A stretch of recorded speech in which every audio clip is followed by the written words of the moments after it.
From the Corner Office is brought to you by Synovus Bank, championing business growth through trusted, relationship-driven banking throughout the Gulf Coast region.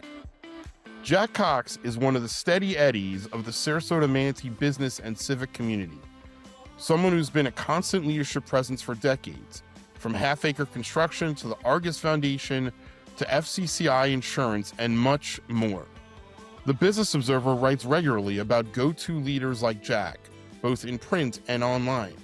To read more, subscribe to the Business Observer. Go to businessobserverfl.com. Hello and welcome to the Business Observer's From the Corner Office podcast. I'm Mark Gordon, managing editor of the Business Observer.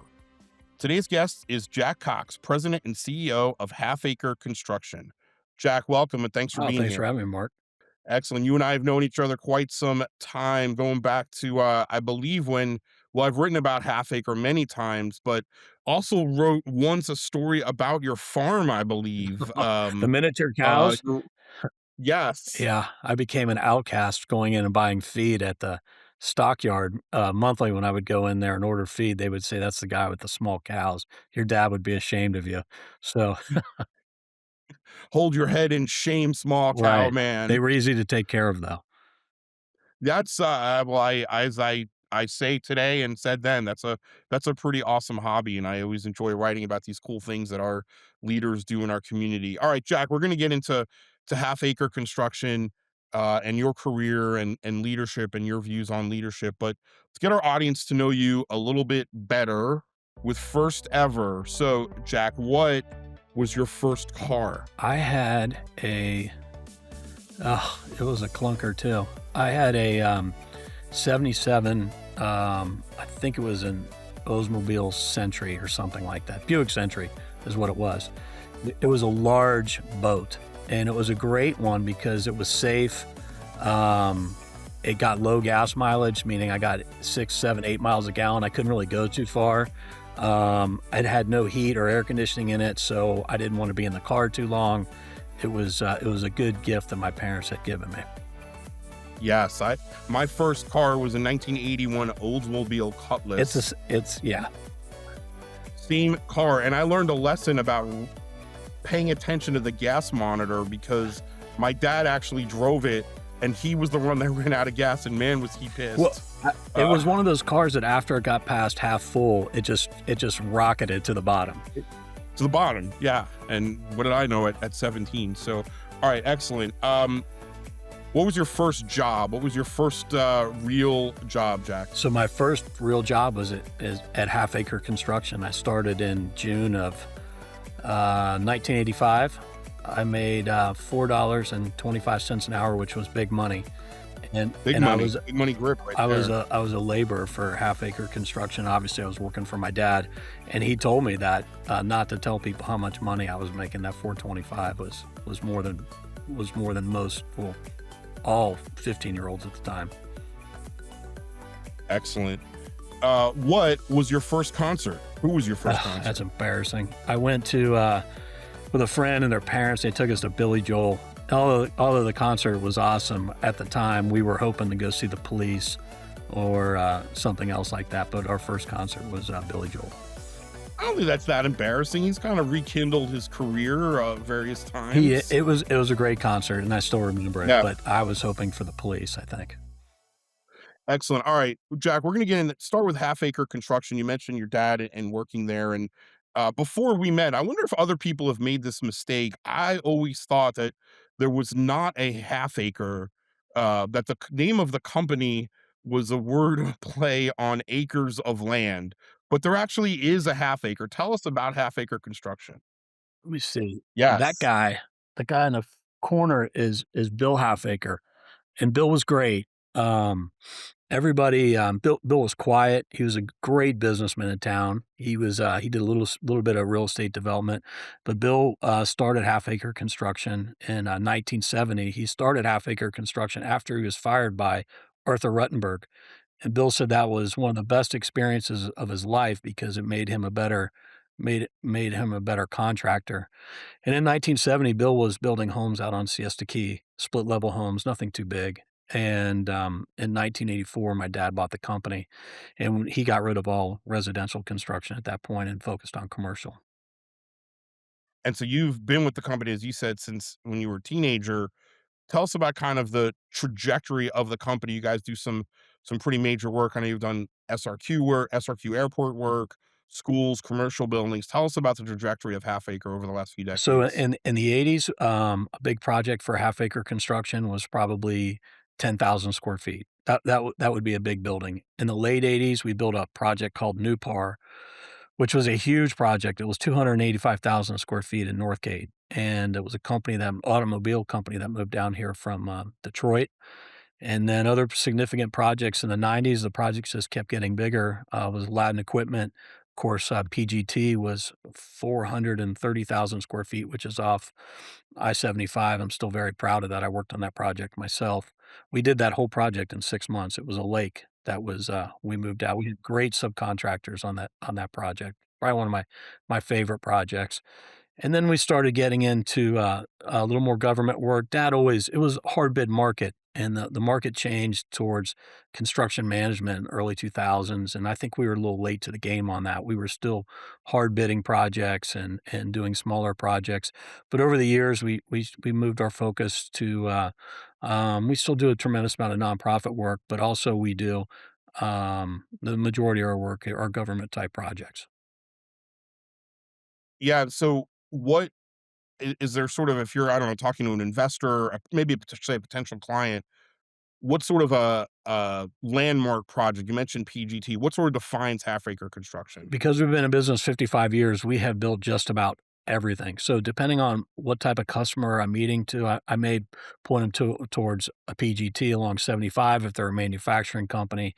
I might say the Sarasota Air Traffic Control Tower if it's a public entity. We just finished Hale Middle School up in Bradenton. It was a $40 million elementary school, and we have the sheriff's campus coming up on Cattleman Road. It's going to be around $65 million.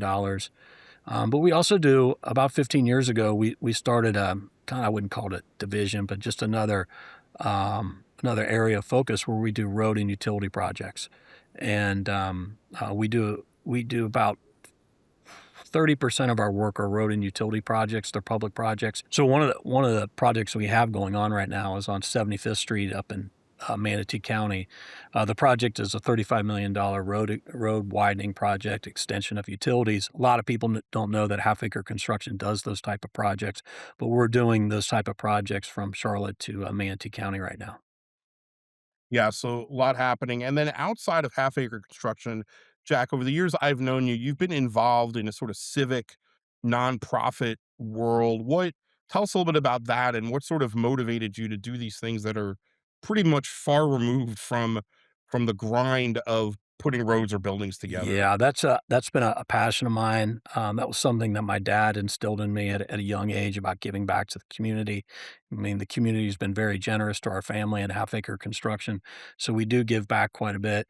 The the nonprofits I like to work with are ones that involve children's organizations.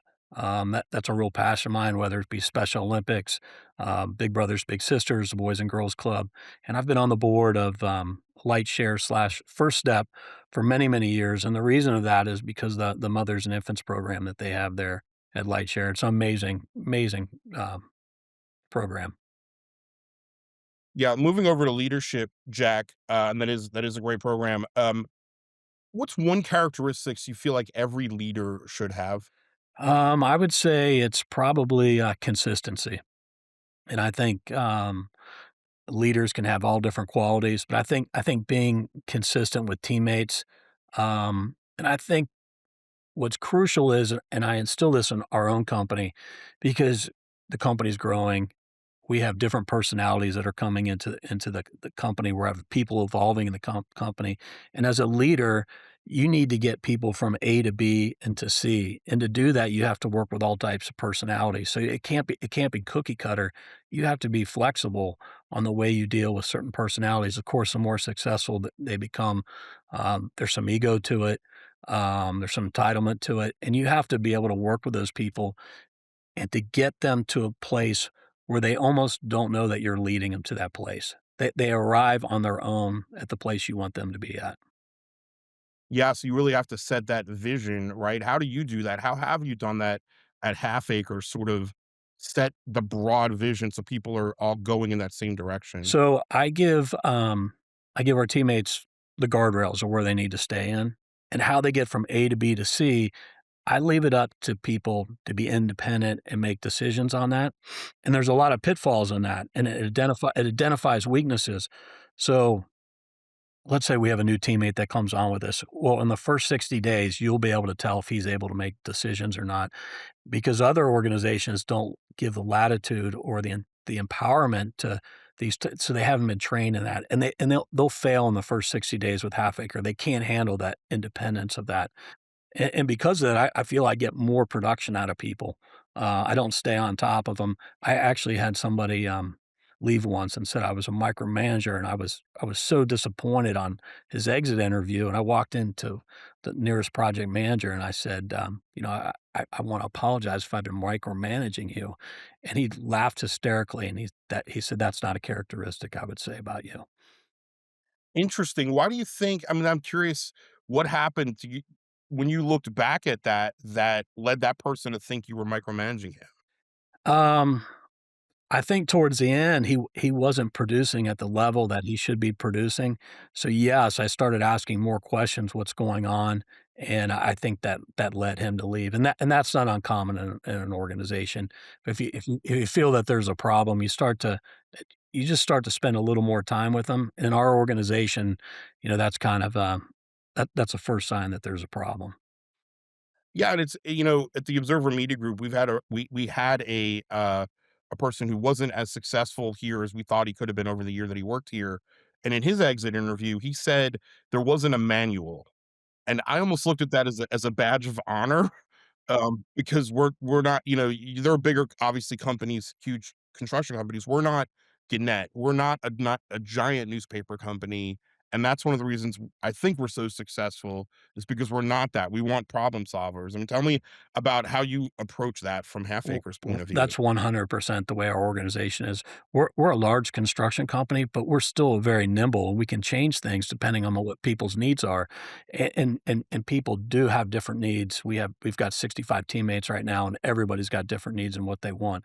But that's exactly the way I feel, that you want people that are able to make decisions and feel empowered to do that. That's how you develop leaders really in a company. Yeah. Problem solving. Jack, who has influenced, maybe it's your father, but tell us about him or just in general, who has influenced your leadership and your leadership Yeah, approach? it was my dad. Now we have different styles of leadership though. Dad was he was a much larger man than I am. He was very intimidating individual, where I manage, and develop people much better than what he did. I was able to take, one of the great things about being a son is you can look at your father and say, "Well, I really like his management style or the way he does that." And you can adapt that, or the opposite. I don't really like that. That doesn't work for my personality. So it it was great. We worked together for many years together, and we even shared an office together for most of it. What's a leadership lesson you know now that you wish you knew earlier in your career? Well, one of the things I like to share with people is, which my dad had taught me, that is when you're faced with 2 decisions, the most difficult decision, the most difficult choice in that is the right decision. And I believe that. I try to tell people that. I don't know if it resonates with people, but that's something I wish I had learned earlier in life. I did learn it early, but earlier would have been better. Yeah. Yeah. What feedback, maybe this is partial of that, was hardest for you to hear in your career and what did you learn from it? I think the challenges that I've had, or maybe disappointments in my career, is at the end of a project. Um, I've never had a bad project before, but I've had customers that their expectations weren't met, and it's typically silly stuff that should have happened. And if you look back on that, there might have been easy decisions that were made to get the project completed on time, and the hard decision would have been to say, "Hey, let's spend 3 more weeks on this, and, half acres cost, and let's just get this right before, rather than just jamming things in there at the end of a project." Yeah, it's a weird thing, right? I mean, there's a similarity between that and journalism in that we talk often about when people say, "Hey, you got this wrong in the story," or "This wasn't correct." It's never the things that you think it's going to be. It could be silly or like not as important to you, but it's you built this big building and you think, "Man, they're going to complain about the wall," Yeah. but it's not. It's always something you can't Yeah, predict. it's never been a major issue that has been a problem. It's just the little things at the end of a project where a person gets upset about. Yeah, you talked about projects, decisions. What do you think is a hard or difficult, challenging decision you made that helped shape the company that Half Acre is today? Well, I certainly know the time frame. It was, between, 2008 and, 2011. The economy was very, very, challenging at that point. 2008 was a good year for us. We had a lot of backlog. But as it led up to 2011, those were tough times for us. And decisions that were made were, we had to keep the company strong, for the good of everyone. So there was a lot of layoffs in that 2009, 2010. I did not take a salary for 3 years of that, and the reason I didn't is we had to keep the company profitable, and we had to retain good talent, and those are things that really set the company on a great track afterwards by keeping it strong and keeping the correct talent. I'm very proud of even though those were difficult decisions at that time. Yeah, wow, certainly hard. Jack, what kind of legacy do you want to leave as a leader? What do you want people to say about you as a leader at Half Acre? Well, I'm certainly not a legacy type person, but what I'd like to say is, Jack was a great guy to work for. He took care of my family. Um, I enjoyed my time with him, and I see that. I guess how I measure that is our lack of turnover. A few years ago, we had a teammate that he celebrated 20 years with us.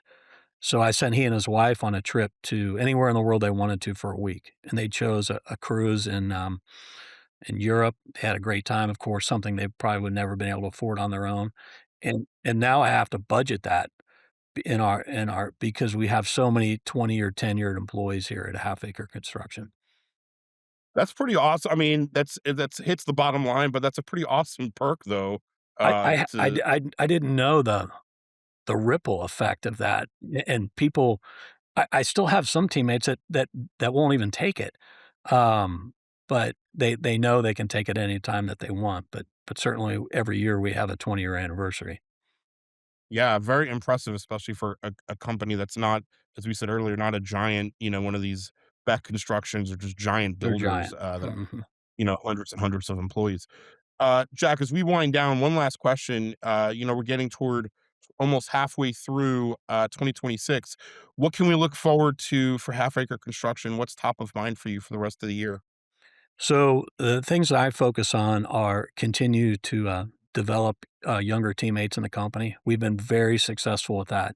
So to do that, you have to grow because you have to create opportunity for them. You have to create upward mobility, which I think is always a challenge. When it gets stale, people will start to look other places, and if they don't, they're probably not the right teammate to have. You want future leaders in a company. Um, we have we have closed more work in, January, February, and March than we did all of last year. I was very pessimistic on the economy this year, but I was thrilled to see the results. The 3rd and 4th quarter last year, we closed very little work, and the opportunities were very slim in 2025. Where 2026, the stuff that I'm working on right now, a lot of it'll start 2027 just because of the size of the projects, and I'm very optimistic of where we're gonna be at in the next couple of years. Excellent. Good stuff from Half Acre. Well, Jack Cox, CEO and president of Half Acre Construction, thank you so much for Oh, joining thanks for the us. opportunity. All right, Thanks. see you guys. Thank you for listening to the Business Observer from the Corner Office podcast. I'm your host, Mark Gordon. This podcast was produced by Reed Corley of the Corley Company in Sarasota. To hear more episodes of From the Corner Office podcast, go to businessobserverfl.com.